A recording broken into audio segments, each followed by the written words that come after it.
আল্লাহও চায় আপনি আপনারা ছোট করেন। আল্লাহর এটা দেখতে বড্ড ভালো লাগে যে আমার বান্দা ছোট হয়ে থাকতে চায়। মান তাওয়াদা তারাফা, যে নিচে নামতেছে আল্লাহ টাইনা উঠায়, আর যে উঠতেছে আল্লাহ থাপ্পড় মেরে নিচে নামায়। কথা কন।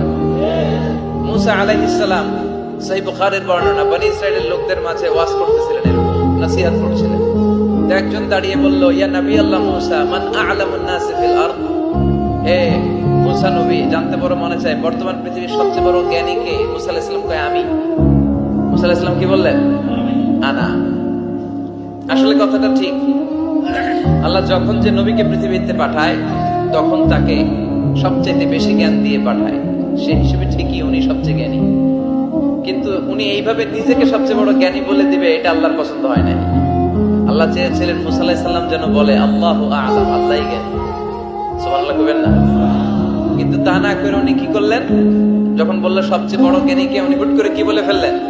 আনা, আমি। আল্লাহ এটা পছন্দ করেনি। আল্লাহ ডেকে বললেন, মুসা, ইউ আর অ্যাবসলিউটলি রং, তুমি ভুল করেছো।